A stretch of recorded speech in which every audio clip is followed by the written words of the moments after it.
امروزه چقدر مسلمان ها در جشن ازدواج جوتار بی افتی می شوند، در جشن افت در شب جمعه، در جشن پاکی دچار بی افتی و بی ناموسی می شوند. خیلی از دامادها هم در شب زفافشون سکران و مستن، خمر نوشیدن به گمان خودشون که فرشته آغوشی خوشبختی رو در آغوش گرفتن. خیلی از جوانای مسلمان در شب زفافشون سکرانن. دستی ارکه سکرانه، میگه تا شراب نباشه من نمیزنم، نمی نوازم. زن و مرد میرقصن تا دم صبح، جشن افت، جشن ازدواج. عروسم رو مبل نشسته، چراغانی کردن نیمه لوخت، از آرایشگاه که میاره همجور بوق میزنه تو خیابونا. شما شنیدید که بگن ماشین داماد نگاه کنید؟ شنیدید تو عمرتون؟ بچه ها ماشین داماد نگاه کنید؟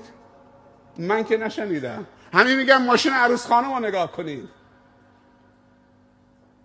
راننده هم داماد بوق میزنه، این عروس من خوشگل نیست که شما نگاه نمی کنید؟ از آرایشگاه دارم میارمش، دنبال من راه بیفتی بوق بزنید. عروس منو تماشا کنید. بی افتی به کجا؟ بعد میخواد از کانال این زن به افت برسه.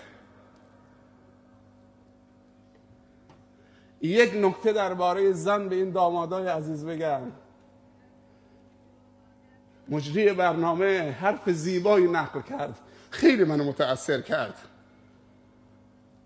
و اون دیپلمه عزیزمون که 1 ماه پیش داماد شدن، جزو همین قافله بودن، آقای کمالی، واقعا توصیه های زیبایی بود به این جوان ها که من فکر میکنم بهترین هدیه امشب به این عزیزان بود. منو خیلی متأثر کرد. قدیمای ما میگفتن به نقل این عزیزمون آقای رنجبر، دیگه اشتباه نگفتم، اگر دعای مستجاب میخواید برید از عروس دامادا و از عروس و دامادای که در شرف ازدواج یا دارن عروس و داماد میشن، از اونها دعا بخواهید. این مصداق حدیث هم هست که پیامبر صلی الله علیه وسلم فرموده، خداوند در حدیثی فرموده که من از 3 نفر واجبه که حمایت بکنم. یکی از مجاهدی که در راه رضای من داره جهاد میکنه باید نصرتش بکنم، و دوم جوونی که رو به ازدواج آورده به قصد حفظ عفت و شرم و حیا و پاکدامنی خودش و همسرش. بر من واجبه که ازش حمایت بکنم. اگر از فقیره از فضل خودم غنیش میکنم. این یکونوا فقرا یغنیهم الله من فضله. اگر خدا بر خودش واجب درسته که از شما حمایت بکنه، قطعا کسی که به سوی عفت میره و مراسمش هم مراسم حفاظت بر عفت و پاکدامنی است، دعاش واقعا مستجابه.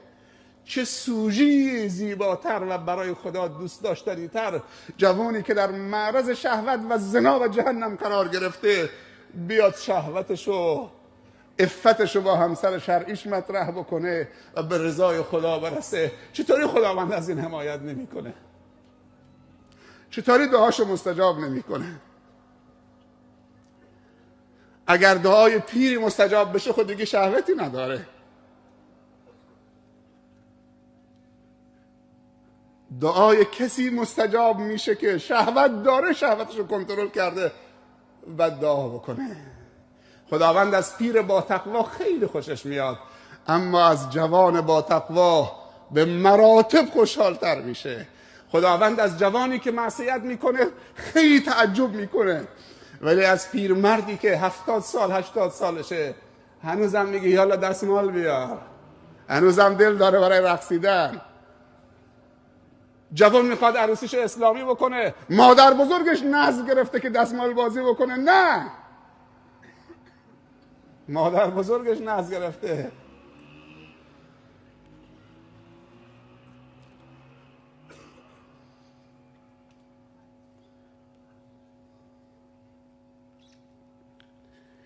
محمد طاهر، محمد عاقل حکیم،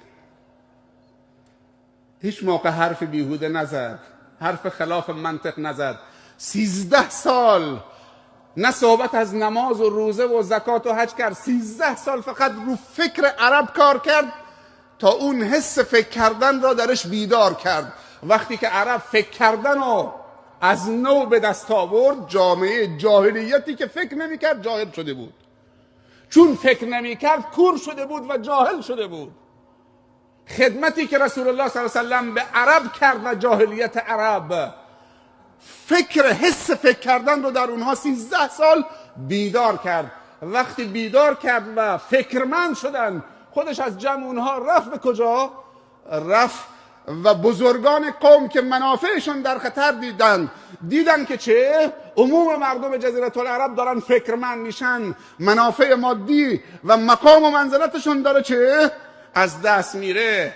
توطئه کردن، اون رفت بیرون. اما به گواهی خود ابو سفیان و هند در شب فتح مکه، وقتی که رسول الله صلی الله علیه و سلم بعد از 8 سال برگشت با 10,000 سرباز مجاهد، اطراف مکه خیمه زد و آتش روشن کرده بودند. این زن و مرد بعد از 23 سال مبارزه در بالکن خانه ایستاده بودند، با هم درد دل می‌کردند و آخرین ثانیه های پست مقامشون رو داشتن بررسی می‌کردند. یک دفعه یکیشون گفت که روزی که محمد رو از مکه خارج کردیم، دل اهل مکه هم باش رفت بیرون، دل اهل مکه هم با خودش برد به یثرب و این یک واقعیته. و دومی گفت که مرد، من میبینم که محمد از روی دیوار نمیاد، محمد از کانال دل وارد میشه، دل رو تسخیر میکنه. ولو كنت فظا غلیظ القلب لانفضوا من حولك وما ارسلناك الا رحمة للعالمین. واقعا رحمت مهداتی بود.